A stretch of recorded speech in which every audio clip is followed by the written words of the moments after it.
to janaba kala biyu ce, akwai ikhtiyariya akwai kuma wacce take lazimiya. wannan ikhtiyari kai ka zaɓi janaba, kai ka kusanci matarka da kanka ka san da sanyin. wannan kuma a littattafan fikihu tun daga hadari an gaya maka yadda za ka yi. kada ɗayanku ya kusanci iyalansa sai ya taltali ruwa na zafi ko rusho da abin dafa ruwa. kana gama janabar ka kai wanka kai jiran sallah. wannan janabar ai ka san da ita. wannan da ya samu kansa ya san da zai yi janaba, ba shi da uzurin da zai dakata ya ce saboda sanyi ko kuma saboda babu ruwan ɗumi. idan dai mutum ya san ya kusanci iyali ya samu janaba, dole sai tashi ya yi wanka kawai, ko da na sanyi ne ko da na zafi ne. in na zafi ne tashi ka nema. bai kamata ma ka shiga janabar ba a littattafan fikihu baka taltali ruwan ba. ka tabbatar janabar da za ka yi ga ruwa nan yana kan wuta, kana gamawa silka shi za ka yi kai wanka.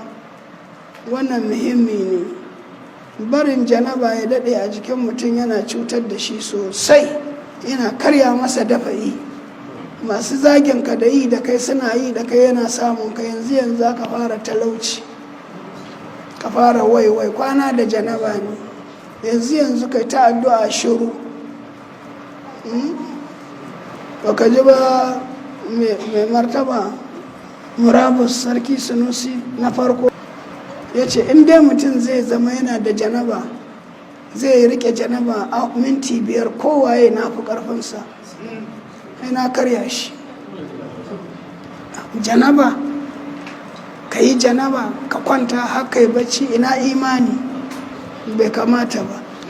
amma janaba ba ta zaɓi ba, bacci ne ya zo ka samu kanka cikin janaba, to kana farkawa uzuri ya kauce, kar maza ka nemi ruwa. in ma zafi ne, to idan har garin neman ruwa an yi sallah baka samu ba, wannan uzuri ne. amma lalle ka tashi ka nemi ruwa ka dafa. in dai sanyi zai cutar da kai, in ko na sanyi ba zai cutar da kai ba, maza ka yi wanka da ruwan sanyi ka fito kai sallah, musamman masu bacci saboda asuba to ko da wani lokaci ne dai janaba kenan. inda uzuri da za a yi da ruhusa ita ce janabar da baka san da ita ba ta same ka. wannan ko da azumi ma tana samun mutum, kuma ba komai ya wanka ya tsarki ya ci gaba da azuminsa. sannan ka farka wani bacci ya dauke shi yana tunanin alwala kawai zai tashi ya yi, yana farka ya ji shi cikin janaba, ko zai maza ya ce ya wanka. ƙarshen ta an yi assalatu kafin ya tsarki, kila an tayar da sallah. wannan ba komai, uzuri ne. shi kuma uzurin baya dawama. walle ka ce kullum za ka yi janaba, kullum baka samu asuba ba, kullum baka samu asuba ba.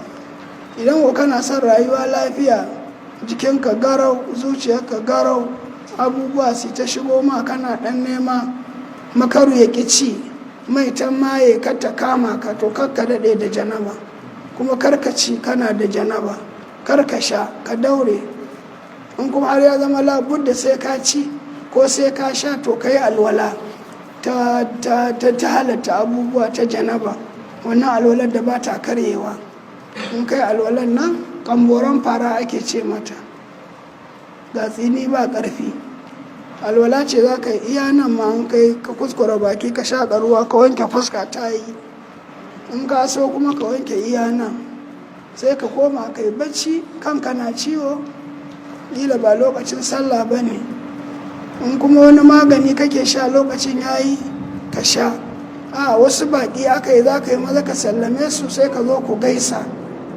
kar ka je kana gaisawa da mutane ko kuma kana da janaba, ko ka zo kana shan ruwa kana da janaba, zai cutar da kai. balle ta kai ka kana cin abinci da janaba, duk babu kyau. kai maza kana janaba kai wanka. in ko ba haka ba ka sake kana daɗewa da janaba, to duk wani mugun da ya jefo ka sai ya kama ka, da ka karya dafa in kanka. wannan baccin ba daɗi ba ne. shi sa shaidan in janaba ta samu magidanci, sannan ne zai ji gajiyar jima'i, za a ta girgiza ka kai ta bacci don makiyasi nasara a kanka. fita kasuwa ma ta gagara, ko ka fita ba ciniki ka dawo kuma rai a ɓace. Janaba ce, ba a sani ne, kakka bari janaba ta zauna tare da kai. In ɗan makaranta ne ka je a yi ta karatu ka kasa ganewa, jarrabawa ta zo kai ta kallon sili, barin janaba ne. Ko ne je ya yi zancen ka ya ce baka da kirki, wannan nan bai da mutunci, mugun mutum ne, wannan kalmomin sun isa makaru. Sai kai ta jin zazzabi, kai ta ciwon kai, aje a ce ba typhoid ba ne kuma ba malaria ba ne, kwana da janaba ne. Mutumin da yake zai tashi ya janaba da iyalansa, wannan ijtihadin ka yi shi ka kuma kasa ijtihadin wanka, ai bai kyau ba. Da haka wanda ya san yana kwana da janaba ko ya san yana bacci kafin rana ta hudo da safe, to idan ya shiga talauci ko ya shiga damuwar zuciya ko difference ciwon nan ya kama shi na damuwa ko kuma ya shiga matsalar talauci, to kar ya zargi kowa sai kansa. An san mu fiye da yawa muke hawo tsiya. Allah ya datar da mu.